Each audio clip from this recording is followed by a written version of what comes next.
mes galim sugalvoti bet kokią sistemą, kokią nors lapukų sistemą, Taip. augalus imt naudoti, ką tik norim. Esmė tokia, kad tai yra žmogaus sukurta sistema, kuri leidžia nuskaityti tą lauką, kurio mes negalim pamatyti ir paliesti. Ir jame dalis įvykių jau kabo tie įvykiai. Jie dėja, bet jie kabo. Sveiki, šiandien toks netikėtas gavosi interviu podcastas. Netikėtai atsidūriau svečiuose pas Liną Astrosielai. Tai nusprendėm pasidaryti tokį trumpą video, visiškai ekspromtu, tai, kaip sakant, nelabai ir klausimų pasiruošę ir panašiai.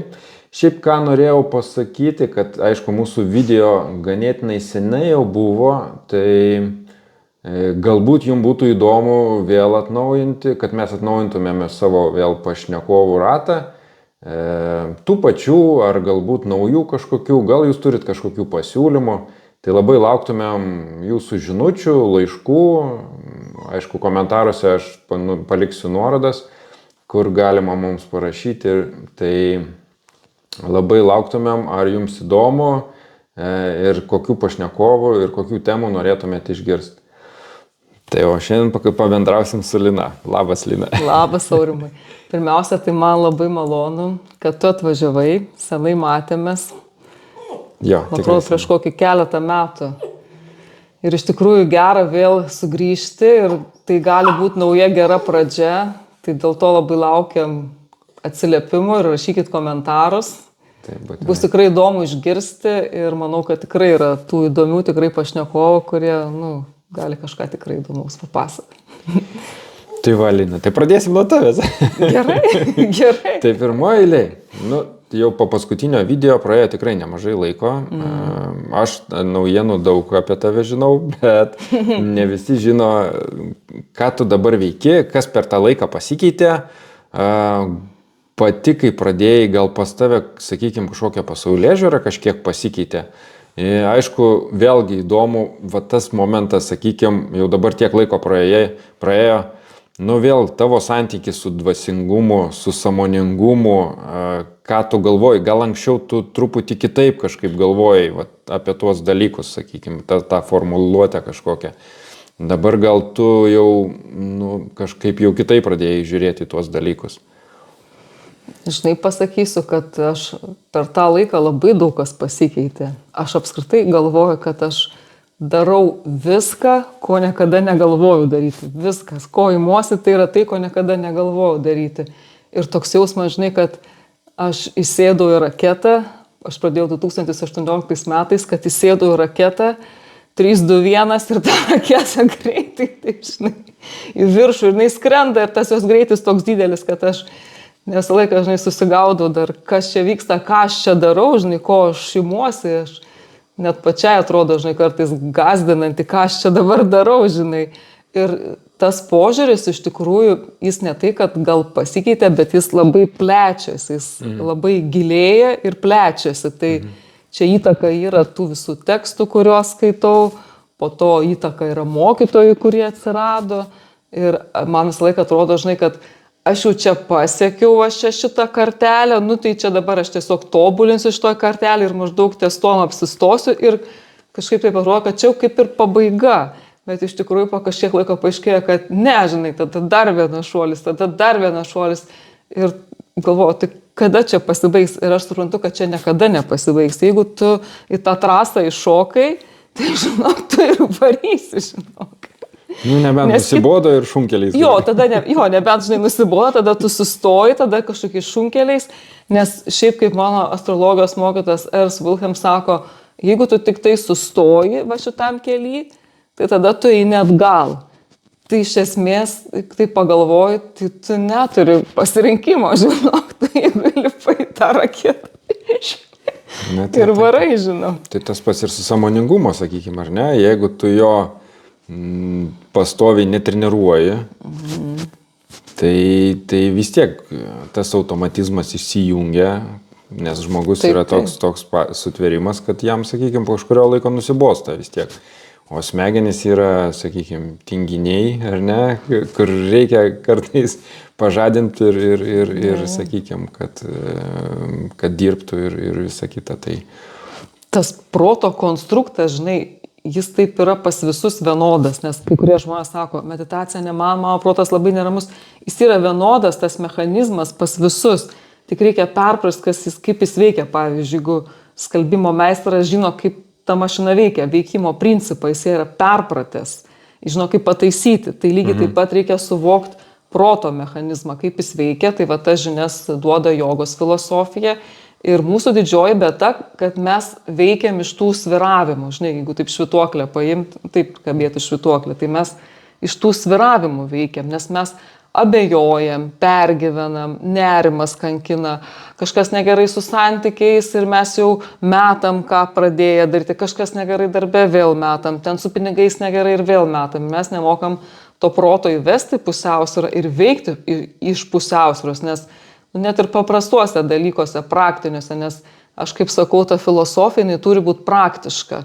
Jinai turi būti praktiškai pritaikoma, kitaip iš jos nėra jokios naudos. Tai jeigu tu ėmėsi kokios veiklos, pavyzdžiui, savo svajonę automobilį nusipirkti, nebūtinai ten kažkokį prabangų, bet tu dabar pasakei savo draugui, jisai pasakė, kad tas modelis nieko geras, nieko vertas, nuvažiavai pas kokį meistrą, tas dar ką nors ten leptelėjo, kažkur kažkokį komentarą paskaitai ir viskas, ir tavo va taip ir nuotaika, ir tu nusiminęsis, ir gal nepirksiu, pradedi abejoti, dar kažkas gal ten kokią spalvą sukritikavo ir tu pradedi to savo svajonės atsisakyti. Tai taip ir su tuo sąmoningumu yra, kad nuo proto priklauso, nes tas protas yra kaip tiltas, žinai, kuris tave gali vesti į priekį arba vesti atgal, nes taip žmonės ir išprotėja ir bepročiais tampa. Tai tau reikia išmokti veikti iš tos pusiausvyros, nes mes dažniausiai veikiam vat iš to trūkumo, iš nesusipratimo, arba gali būti tie svyravimai tokie, kad ir į tą gerą pusę, sakykime, pernelyg didelis susijaudinimas, pernelyg didelis entuziazmas ir vis tiek tai tu pakilsi iki aukščiausio taško ir vis tiek tu kristi žemyn, arba taip eina tie svyravimai bangom tokiom. Tai čia mūsų ta didžiausia klaida yra ir tas sąmoningumas ir dvasingumas yra tai, kad tu turi tą protą treniruoti, tu turi daryti kažką konkrečiai, tavo žodžiai ir veiksmai turi sutapti, tavo gyvenimo būdas turi tai atspindėti, tame negali būti prieštaravimų, turi būti kažkokia vienovė. Tai va ta didžioji paslaptis ir ta mūsų galios akimirka yra veikti iš to centro, kada tu nesviruoji, kada vienodai žiūri, sekasi man ar nesiseka, man darbe kažkas nesigauna ir viskas, aš neturiu nuotaikos, nieko nenoriu daryti, gyvenimas neturi prasmės. Tai vat kaip tik tokios akimirkos, tie svyravimai, jie yra tam, kad jie patikrintų tave. Ar tu tikrai ten, pavyzdžiui, nori to savo svajonių automobilių, ar tikrai nori, ar tu tikrai pasiryžęs ten nuvažiuoti į užsienį ir padirbti vardant to savo svajonių automobilių, kur ten gal tu nuo paauglystės ten būtent tokią svajoji, žinai. Taip. Ir kažkas atvažiuoja ir sako, aš irgi norėjau tokio automobilio kaip tu, kai tu jau turi jį. Sako, bet tai kad negražus tie automobiliai, sako. Bet jie negražus, irgi žmogus, nes gal kažkas pasakė, kad jie negražus yra. Ir va tas vienas žodis, o tu turi išmokti būti atsparus. Tikrai tu turi būti atsparus, atkaklus.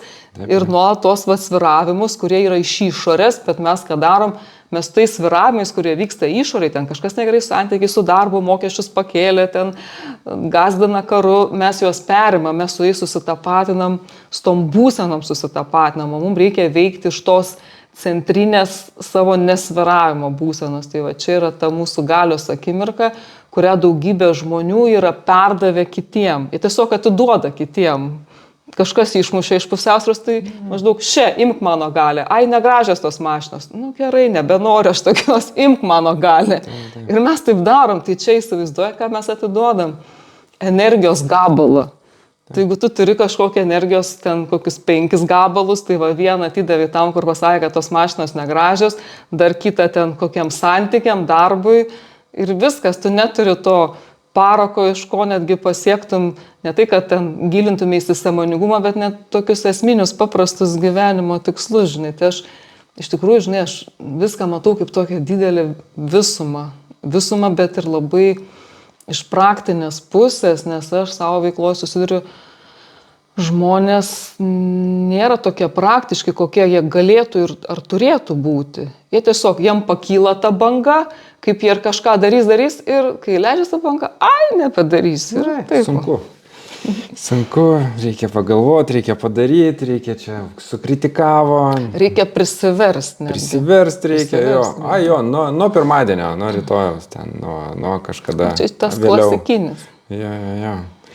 Tai dabar papasakok per tiek laiko, kiek čia dabar, kaip sakant, nesimatėme čia kelis metus ir po paskutinių video, sakykime, ar ne, kas pas tave pasikeitė? Kiek žinau, daug naujų veiklų visokių atsirado. Gal papasakosi, supažindinsi. Čia, kaip sakiau, dabar darau viską, žinai, ko niekada negalvojau daryti. Tai dabar aš ir Lila žaidimą vedu. Ir Taro kortų seminarus vedu. Ir taip įdomu, kad aš kartą į Lila žaidimą atsinešiau Taro kortas, kad truputėlį pagreitinti. Ir tos, kurios buvo atėjusios, jom labai patiko. Ir jos paprašė, ar negalėčiau aš pamokyti Taro kortų. Ir aš galvoju, dabar mokyti individualiai, kad aš nesu nei tarologė, nelaikau savęs. Aš tada sugalvoju ekspromtų seminarą. Sakau, gerai, žinai, suorganizavau seminarą. Tas seminaras pasisekė, žinai. Ir po to tie seminarai pasipylė. Ir aš kaip juokauju, žinai, sakau, aš turiu būdą, kaip kiekviena namų šeimininkė gali išmokti, kaip dėlioti Taro kortas. Labai praktiniam klausimam, pavyzdžiui. Vienas buvo klausimas, ar pirkti ten tokį brangų labai feną? Žinok, labai gerai yra, pavyzdžiui, batus savo, ar į tą kelionę važiuoti, arba jeigu kažkas nevyksta ir mes be reikalo energiją įkvojam, irgi galima išsidėlioti. Tai va, taip gimė per Lilą, gimė Taro kortų seminarai. Čia labai fainai, nereikia vyro kankinti. Nereikia.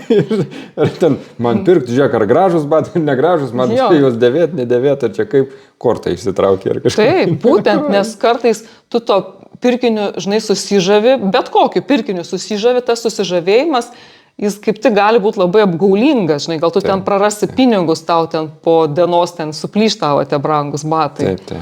Ir dar beje pasakysiu, kas įdomu yra, čia, žinai, gal skamba viskas, kai labai moteriškos veiklos yra, bet šiaip jeigu rimtai, tai tokie vieni rimčiausių tarologų, tai, žinok, yra vyrai. Ir, pavyzdžiui, geriausia literatūra, kokią aš nusipirkau apie Taro kortas, anglų kalba, yra parašyta vyrų. Pavyzdžiui, Harvardo universiteto profesoriaus knyga apie Taro kultinę istoriją, istorikai, vyrai, kurie rašė apie Taro kortų kilmę istoriją. Tai va, tai žodžiu, kaip sakau, aš akademiškai išdėstu, nes kiti galvoja, kad, pavyzdžiui, kas eina dvasiniu keliu, toks atsiranda nerimas, ar čia tos kortos manęs kažkur nenuves, ar nesusitepsiu, žinai. Aš čia labai, aš irgi ir iniciacijas turiu ir medituoju, žinai, ir aš čia nesusitepsiu, žinai. Nes nebuvo tas įskiepytas, sakykime, nuo kažkurių laikų, kad kortos, tai jau viskas, lošimai. Taip, praloši. Yra iš karto purvas, iš karto negatyvas, iš karto, tai va, čia viskas blogai. Nors aišku, kas su ezoterika susiję aplamai čia, dar vis, kiek matau, jau bando, sakykime, šydą nuo to bet vis tiek yra ta tokia kategorija, kur viskas blogai, viskas jūs čia, okultizmas, ten vėl kažkas, sakykime, patys žmonės nesupranta, kas per dalykai, nesigilina, jiem neįdomu, iš karto neigiamą ženklą uždeda ir viskas. Žinai, jeigu apie Taro kortas kalbėti, tai reikia žiūrėti paprastai, čia yra įrankis. Pavyzdžiui, sakykime, mano brolis santechnikas, jis be galo daug įrankių turi, jis labai geras santechnikas, visi įrankiai išvalyti ten preciziškai, pedantiškai, brangus, kokybiški įrankiai. Tai irgi paduok kokiam atgrubnagiui tos įrankius, tai jis ne tik, kad nieko nesutaisys, bet tu tos įrankius sulaužys, sugadins. Tai lygiai tas pats yra su Taro kortom, mes galim paimti kažkokias rūnas, kažkokius akmenėlius, iš esmės, žinai kaip yra, mes galim sugalvoti bet kokią sistemą, kokią nors lapukų sistemą, augalus imt naudoti, ką tik norim. Esmė tokia, kad tai yra žmogaus sukurta sistema, kuri leidžia nuskaityti tą lauką, kurio mes negalim pamatyti ir paliesti. Ir jame dalis įvykių jau kabo tie įvykiai. Jie dėja, bet jie kabo. Ir mes galim nuskaityti. Ir dar antrą, ką galim padaryti, tą įrankį galim naudoti kaip savęs tokiam mokymui, kad pavyzdžiui, jeigu man nelabai patinka tai, ką rodo, ką tai sako. Tai ne tos kortos blogos ar ten akmenukai, bet kažkas čia yra su manim negerai. Tada aš turiu naudoti paprasčiausią psichologiją ir pradėti dirbti su savim. Taip. Pradėti dirbti, gal ten, pavyzdžiui, aš noriu kažką įsigyti, bet man rodo, kad aš to neįsigysiu. Aha, nuo ko tai priklauso? Pradedi naudoti galvą, reikia pinigų, tai gal man reikia papildomai dirbti kažkur, gal man reikia darbą pakeisti, kad tai įvyktų. Tai žmonės linkęs laiką apkaltinti tą įrankį, tai kvailai, iš esmės. Kažko, jo, kaip sakant, eina žmogus užlipa ant grėblio ir gauna. Ir paskui kaltas grėblys, aišku, ne tas, kas padėjo tą grėblį, sakykime, ar pats nežiūrėjo, kad užlipo. Šiaip labai įdomus tas dalykas, man kažkada būdavo su kai kuriais klausimais, kaip išspręsti, pavyzdžiui, irgi kyla klausimas ties kažko ir sukasi mintyse ir niekaip nesugalvoju, kaip sakykime, tai aš tokį paprastą metodą taikydavau. Pas mane yra knygų lentyna, užkliuvo kažkokia knyga, už akies, išsitraukiu tą knygą. Ir taip nežiūrėdamas verčiu bet kokį puslapį ir duriu pirštu ir žiūriu, koks žodis. Aš iš to turiu vieną istoriją įdomią papasakoti. Čia labai geras variantas. Aš pertraukiu, tu gali pabaigti. Ne, aš jau pabaigiau. Tu pabaigai? Yeah. Žodžiu, buvo esmė tokia, kad kai aš dirbau prieš pradedant viską savo darbę, darbas tikrai buvo geras ir ten aš būčiau galėjus dirbti iki pensijos ir aš ten galvoju, kad ten mane iš vis tik tai su grabu išneštų, aš kitur niekur eiti nenorėjau, nes iš esmės kažkur ten pat patekčiau. Aha. Bet ką aš darydavau, aš nesuprasdavau, kas su manim darosi. Aš tuo metu nežinau, kad taip mano gyvenimas pasikeis ir tuo metu aš nesuprasdavau, kas su manim darosi. Tai aš per pietų pertraukas varydavau apsipirkti. Aš apsipirkinėdavau. Tai tiesiog buvo tokia, žinai, kai savotiškai, negaliu sakyti kaip liga, bet kaip iškrova, žinai, tiesiog kaip dar, bet vėlgi kaip ir manija kažkokia. Ir aš nesupratau, kas su manim darosi tos ypač paskutinius metus, kol buvau darbe.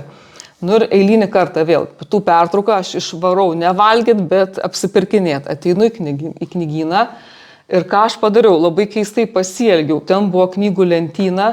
Aš nieko nepuoliau žiūrėti, aš priėjau būtent prie tokios vienos lentynos, kaip dabar matau.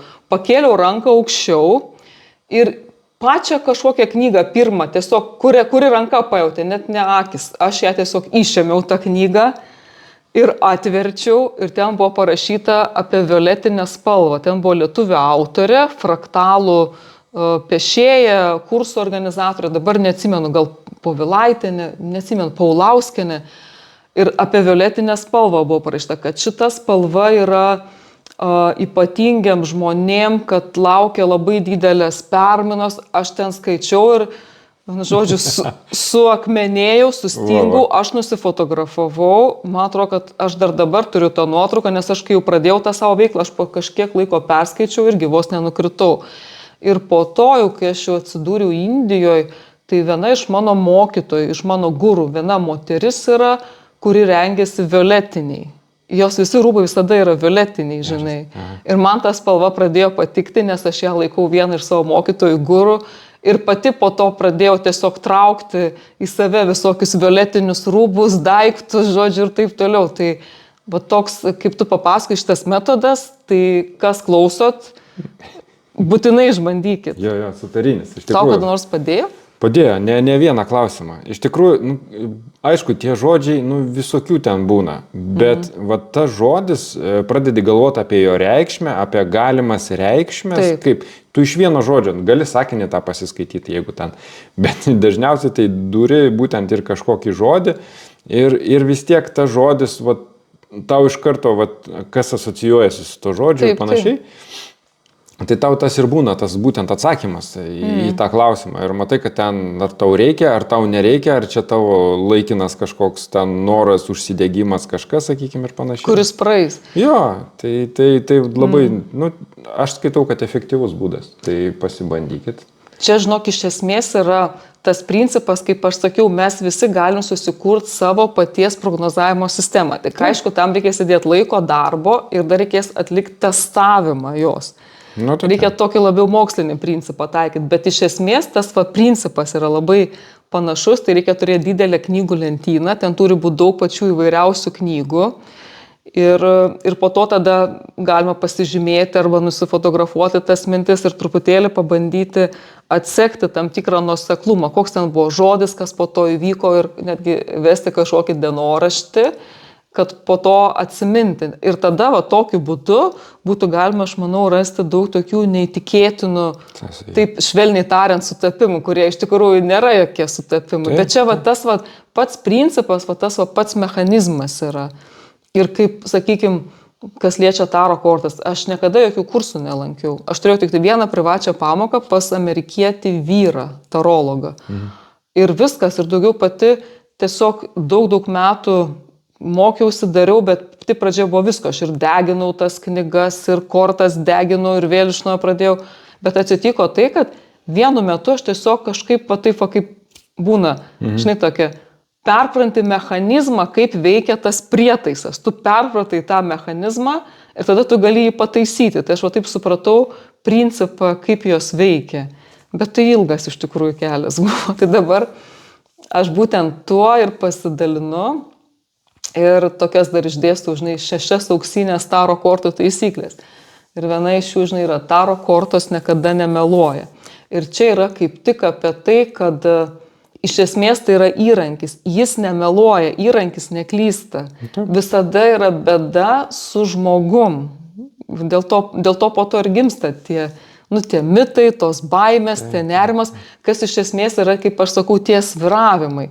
Bet jeigu tu labai susitelksi ir pasistengsi tą įrankį perprasti, jis iš esmės tau tarnaus. Taip, jis yra neutralus, jisai neturi tau nei... Tai žmogus uždeda ją. Jo, tai kitas dalykas, tu jau kai sužinai ten, sakykime, kažkokią tą informaciją, kažką, tai vėlgi labai yra klausimas, ką tu su ją veiksi, su tą informaciją. Taip. Tai ir galų gale po dienos gali vėl ten tas kortas, sakykime, pasižiūrėti ir galbūt jos ten parodys jau visai ką kitą. Nes jau tavo nusiteikimas bus kitas, tavo jau intencijos bus kitos tuo klausimu ir visa kita. Tai va čia tie dalykai daug kas žaidžia. Žinai, jos labai imlios tavo energetiniam laukui. Tavo energetinis laukas pasikeičia ir tu išsitrauki kitas kortas. Taip. Nu va. Labai įdomu. Labai įdomu. Gerai, kad tu atvažiavai. Jo, aš sakau, čia yra ką pasikalbėti. Ekspromtas visą laiką gerai. Netikėtai. Taip, taro kortas. Toliau, kas dar? Lila užsiminė. Lila atsirado. Jo. Taro kortos. Meditacijos kursai, kuriuos aš jau vedu, dabar galvoju, gal nuo 23 metų, ar nuo 22. Žodžiu, jau gal 3 ar 4 sezonas. Nu. Tai va, meditacijos kursai atsirado. Joga dar liktai, ir ne? Jogos fizinės nevedu, bet aš visą tą jogos filosofiją integruoju tuos meditacijos kursus. Ir dar galiu pasakyti, kad netgi ateina ir jogos mokytojai į tuos kursus, nes aš išdėstau klasikinę jogų pranajamą. Ir jogos mokytojai ateina ir man labai malonu. Ir taip pat dar labai gerai, žinai, kas veikia, nes čia iš tos, kaip kalbėjom, kad sunku prisiversti ir mes iš principo veikiam, kaip sakau, iš tų svyravimų. Tai aš taip sugalvoju, kad kartojimas yra nemokamas. Pavyzdžiui, internetu kursas vyksta, kartojimas yra nemokamas. Tai yra labai gerai, nes tada žmonės iš kokio, pavyzdžiui, kai kurie iš 3 karto tiesiog tą kursą pabaigė. Ir tada ne tik, kad aš tobulėju, sakykime, ir augu, bet ir tas žmogus eidamas ten, sakykime, 3 metus iš eilės, jisai vėlgi dar pagilina savo žinias, dar papildo, tai tokia gaunasi abipusė nauda ir galiausiai baigia tą kursą, žinai. Nu, tai taip. Nes ne taip lengva yra, nes visiems yra šeima, darbas, vaikai, paskolos ir taip toliau. Galų galia suvokimas, tavo suvokimas dabartiniai perspektyvoje jis yra vienoks. O po kokių metų gavus tam tikras žinias apie mąstymą pakeitus, tu prisirenki kitos informacijos ir jau matai, kaip keičiasi tavo mąstymas. Tai dėl to, nors ateina kartą žmogus, sakykime, ir meta tos kursus, daugiau nebegrįžta, bet jau sėkla pasėta. Ir jeigu jis turi galimybę grįžti, sakykime, labai gerai, jam yra galimybė grįžti. Tai kažkaip, žinai, irgi savaime gavosi. Kaip, Fainai. tiesiog, tai va, meditacijos kursai. Ir po to dar vieną naujieną pradėjau šiais metais. Aš tokį pradėjau seminarų ciklą, nes ateina žmonės, astrologinės konsultacijas. Ir žiūriu, kad iš esmės toks va, tam tikras modelis kartojasi, kur mums reikia tokių žinių, kurių neduoda mokykloje, neduoda universitete, kurių neatsako, neduoda psichologijos mokslas, bet tie dėsniai jie yra nematomi ir jie veikia, nesvarbu, tikim, netikim, žinom, nežinom. Tai aš apie tai, nes po to pamačiau, kad per konsultacijas labai gaištasi laikas, tai dėl to padariau tą seminarą. Netgi norėjau jį kitais metais dar daryti, bet aš išbandžiau šiais ir pasiteisino, tai va čia dar. Ir sakau, pati žinau, kaip ir sakau, darau viską, ko negalvojau daryti. Ir visada galvoju, kad, nu čia tas jau paskutinis maždaug, čia jau viskas, čia jau mano ribos, žinai. Yeah. Ir tada dar kažkas atsiranda. Ir tada atsirado kelionės. Kelionės į Indiją. Tai atsiranda tie žmonės, kurie važiuoja, kurie, atsiprašau, lanko meditaciją kartu. Taip, taip. Nes čia irgi atsitiko taip, kaip tu įsivaizduoji, aš netgi padariau video, kodėl aš nevežu žmonių į Indiją. Nes aš pirmiausia labai laisvę mėgstu. Taip. Ir aš galvoju, kad aš rodyčiau per savo akis. O tas žmogus turi savo atsinešęs karmą, jis ją ir potraukis, ir pomėgius, jis ją pamatytų per savo akis. Ir aš galvoju, kokia čia prasmė to žmonės vežti. Bet vieną meditacijos kursą, kai mes užbaiginėjom, ir buvo paskutinis užsiėmimas, tai viena medituotoja klausė, sako, ar mes galėtume į Indiją važiuoti. Ir aš, žinok, norėjau sakyti ne. Nu va. Bet susivaldžiau, sakau, gerai, sakau.